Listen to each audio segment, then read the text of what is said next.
नमस्कार। आज 28 दिसंबर कांग्रेस का स्थापना दिवस है। 28 दिसंबर 1885 में कांग्रेस की स्थापना हुई थी। सारे देश के उस वक्त के नामवंत लोगों ने मिलकर के कांग्रेस की स्थापना की ताकि देश को वो आज़ादी दिला सके, एक लोकतंत्र एस्टेब्लिश कर सके। और उसी का ये नतीजा है कि देश को 1947 में आज़ादी मिली और लोकतंत्र बहाल हुआ। देश के अंदर उस वक्त कई अलग अलग राज्य थे जिनको सारों को इकट्ठा करके भारत एक रिपब्लिक ऑफ इंडिया बना। भारत रत्न डॉक्टर बाबा साहब अम्बेडकर के नेतृत्व में इस देश को घटना मिली, कॉन्स्टिट्यूशन मिला, सर्वधर्म समभाव मिला, सभी को बोलने का अधिकार प्राप्त हुआ। पंडित नेहरू जी के नेतृत्व में देश ने प्रगति करी और देश ने बड़े से बड़े कारखाने, उद्योग, डैम, बिजली, ये सारे जिन्हें इस देश की मंदिर कहा जाता है, ये एस्टैब्लिश हुए।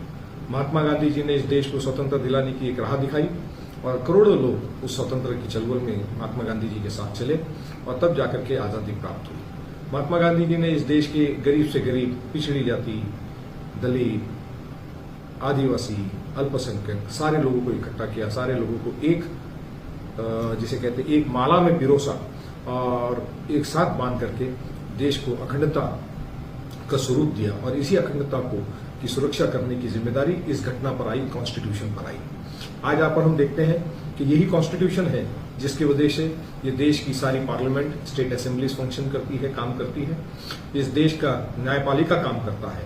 और आज ये समय आ गया है आपके हमारे सामने कि आज इस घटना को, कॉन्स्टिट्यूशन को, जो लोग सत्ता में बैठे हैं वो अपने मर्जी मुताबिक मोड़ने का प्रयास कर रहे हैं।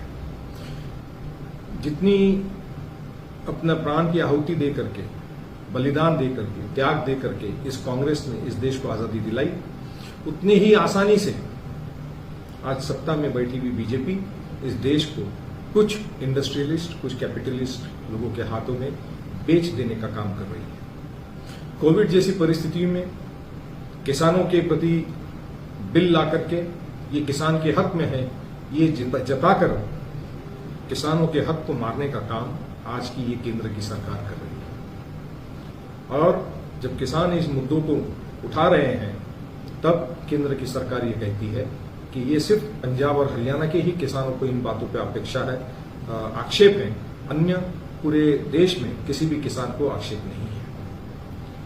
आज ये सवाल उठता है, क्या इस देश के आजादी के लिए पूरे देश से आवाज नहीं उठी थी?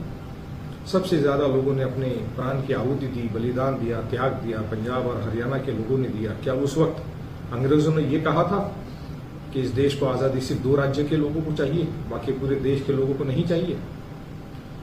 लोकतंत्र की यही शक्ति है और यही ताकत है कि अगर एक व्यक्ति ने भी, सिर्फ एक व्यक्ति ने भी अगर किसी कानून के खिलाफ में आवाज उठाई जिसे सरकार ने बनाया है, तो इस सरकार का फर्ज बनता है कि वो लोकतंत्र को जिंदा रखने के लिए और लोकतंत्र की इस मंदिर को आबाद रखने के लिए उस एक व्यक्ति की आवाज को भी सुने, ना कि मीडिया के माध्यम से वो आवाज झूठी है, इनकी डिमांड्स झूठी हैं और ये पूरा पॉलिटिसाइज है।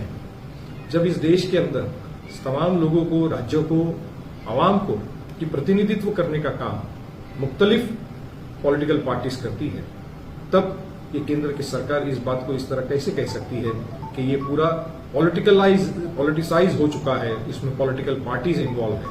हर आदमी किसी न किसी विचारधारा के साथ जुड़ा है, किसी न किसी पॉलिटिकल पार्टी के साथ जुड़ा है। इसका ये मतलब नहीं होता कि वो अपना अधिकार इस लोकतंत्र में खो चुका है।